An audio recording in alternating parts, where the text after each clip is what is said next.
एक गांव में एक किसान रहता था।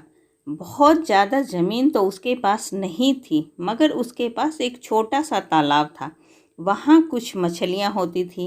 किसान कुछ बत्तख भी उसी में पालता था। एक बत्तख ने कुछ अंडे दे रखे थे।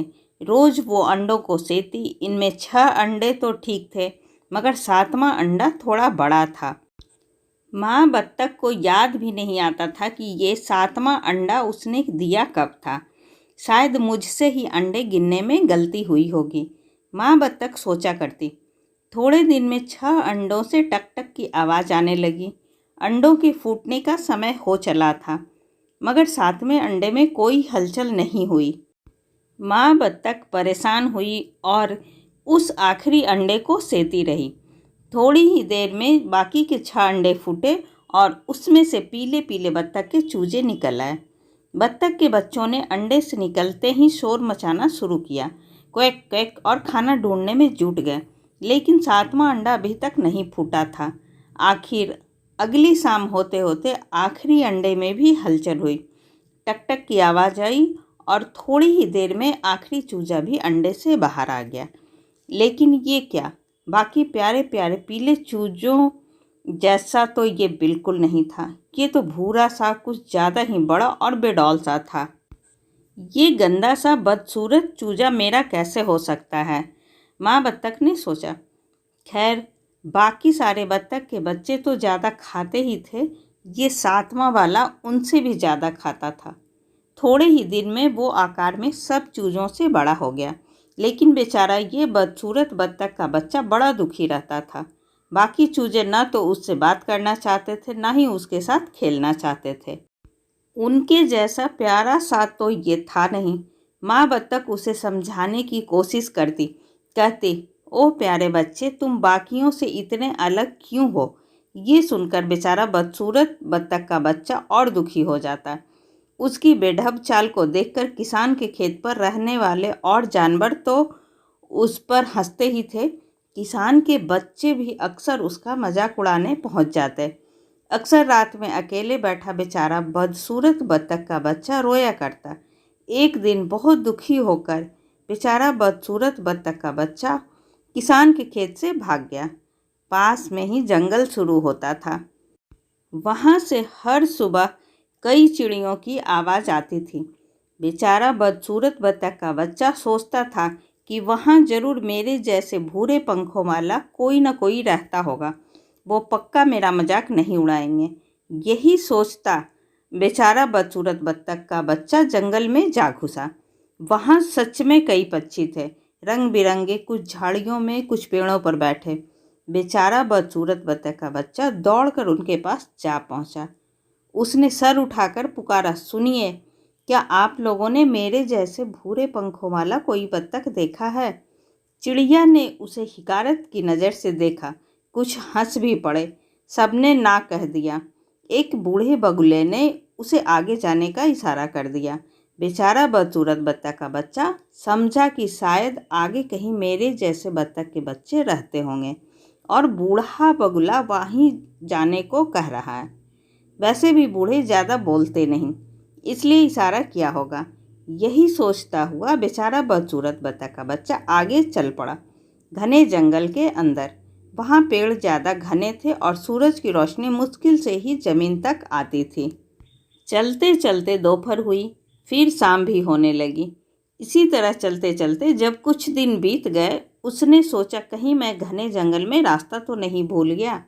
तभी आगे एक बड़ा सा तालाब नजर आने लगा। बेचारे बदसूरत बत्तख के बच्चे ने सोचा रात रुक जाने के लिए यही जगह ठीक रहेगी। जैसे तैसे उसने रात वहीं गुजारी। सुबह हुई तो बेचारा बदसूरत बत्तख का बच्चा आगे चलने की सोचने लगा। तभी वहाँ कुछ जंगली बत्तखों का एक झुंड उसे नजर आया। तालाब के दूसरे कोने पर उनके घोंसले थे, जो रात में वो देख नहीं पाया था। बेचारा बदसूरत बत्तख का बच्चा दौड़ा भागा उनके पास पहुंचा। एक नए बत्तख को देखकर पहले तो जंगली बत्तखों ने उसे घेर लिया। फिर पीछे से कोई बत्तख का बच्चा चिल्लाया, जरा इसकी बेढब चाल तो देखो। फिर जोर का ठहाका लगा। बेचारा बदसूरत बत्तख का बच्चा झेंप गया, लेकिन उसने सोचा इनसे पूछ कर देखते हैं, शायद इन्हें मेरी जैसी बत्तखों का पता मालूम हो।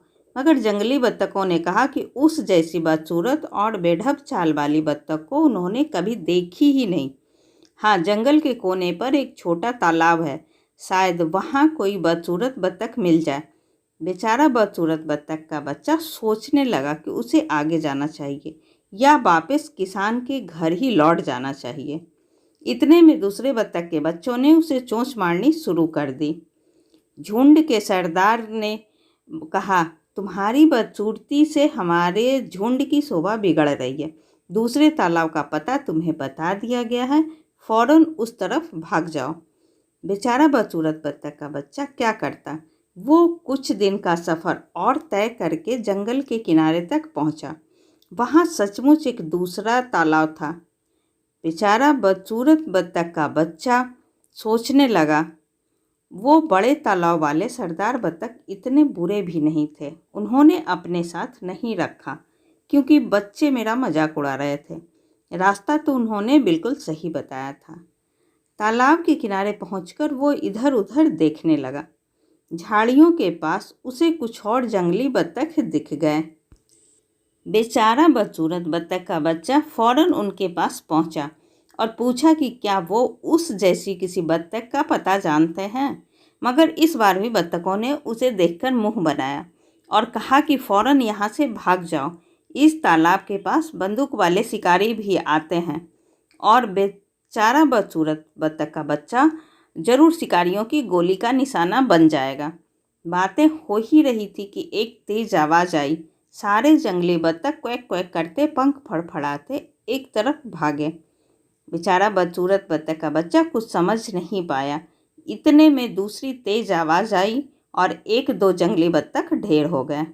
बेचारा बदसूरत बत्तख का बच्चा समझ गया कि ये शिकारियों की बंदूक की आवाज़ है। वो जान बचाकर दूसरी तरफ भागा। भागता हुआ वो एक छोटे से झोपड़े के पास पहुंचा। इतनी देर में उसे भूख भी लग आई थी। तभी उसे झोपड़े के आगे एक टोकरे के नीचे कुछ रोटी के टुकड़े दिखाई दिए। उन्हें खाने बेचारा बदसूरत बत्तख का बच्चा टोकरे के नीचे जा घुसा। ठप की आवाज़ आई और टोकरा बंद हो गया। दरअसल वो झोपड़ा एक बुढ़िया का था जिसे कम नजर आता था। वो अपनी कुछ मुर्गियों और अपने कुत्ते के साथ शहर के बाहर ही रहती थी। जंगली चिड़िया पकड़ने के लिए उसने वो फंदा लगा रखा था। उस बदसूरत बत्तख के बच्चे को देखकर उसने सोचा, इसे कुछ दिन अपने पास रखती हूँ, शायद ये कुछ अंडे दे तो उन्हें बाजार में बेचकर कुछ पैसे घर आएंगे। लेकिन पिंजड़े में कई दिन बंद रहने के बाद भी बेचारा बदसूरत बत्तख का बच्चा कोई अंडे नहीं दे रहा था। बुढ़िया ने एक दिन कहा, एक दो दिन और देखती हूँ, अगर फिर भी इसने अंडे नहीं दिए तो इसे पकाकर तो खाया ही जा सकता है। ये सुनते ही बुढ़िया के कुत्ते और मुर्गियों की बाँछें खिल गई। मुर्गियाँ चिल्लाई, हाँ हाँ, तू कुछ दिन और अंडे मत दे, फिर बुढ़िया तेरी गर्दन तोड़कर तेरे गंदे पंख नोचेगी और तुझे कढ़ाई में पकाएगी। तेरा पिंजड़ा खाली करते ही ये जगह वापस हमें मिल जाएगी। कुत्ता भी अपने पंजे चाटता हुआ बोला, अगर बुढ़िया इसे पकाएगी तो मुझे भी कुछ हड्डियाँ चबाने को मिल जाएंगी। बड़े दिन हुए हड्डियाँ चटकाए, मज़ा आ जाएगा। अब तो बेचारा बदसूरत बत्तख का बच्चा सोच में पड़ गया, हे भगवान, मैं ये कहाँ आ फंसा। इससे तो किसान का घर ही ठीक था। कम से कम कोई मेरे पंख नोचकर पकाने की तैयारी तो नहीं कर रहा होता था। अब तक किसान के घर से निकले कुछ महीने बीत चुके थे और गर्मियां बीत रही थी। एक रात जब बुढ़िया पिंजड़े का दरवाज़ा ठीक से बंद किए बिना सोई तो बेचारा बदसूरत बत्तख का बच्चा वहाँ से निकल भागा। जान बचाकर वो बिना रुके भागता रहा। अब जाड़ों का मौसम नज़दीक आ गया था और खाना भी आसानी से नहीं मिलता था। एक दिन ऊपर आसमान में उसने देखा कि लंबी गर्दन, पीली चोंच और बड़े बड़े पंख वाले कई पक्षी दक्षिण की तरफ उड़े जा रहे हैं। जाड़ों में वो गर्म इलाकों की तरफ जा रहे थे। बेचारा बदसूरत बत्तख का बच्चा सोचने लगा, काश कि मैं एक दिन के लिए ऐसा खूबसूरत दिखता, फिर जाड़ों का मौसम आ गया, तालाबों का पानी जमने लगा। बेचारा बदसूरत बत्तख का बच्चा आगे चलता रहा। एक दिन बर्फ गिरी और भूखा बेचारा बदसूरत बत्तख का बच्चा ठंड से बेहोश हो गया। वहीं से एक किसान गुजर रहा था। उसकी नज़र बेहोश पक्षी पर पड़ी। उसने उठाकर अपने झोले में डाला और सोचा ये बच्चों के लिए अच्छा खिलौना होगा। किसान की गर्म झोपड़ी में बेचारा बदसूरत बत्तख का बच्चा होश में आया। किसान के बच्चों ने कुछ दाना पानी दिया तो उसकी जान में जान आई। इस तरह बर्फबारी में भी बेचारा बदसूरत बत्तख का बच्चा जिंदा बच गया। लेकिन किसान गरीब था और अगली बसंत ऋतु आने तक बेचारा बदसूरत बत्तख का बच्चा इतना बड़ा हो गया था कि किसान और उसके बच्चों को उसे झोपड़ी में रखने में दिक्कत होने लगी।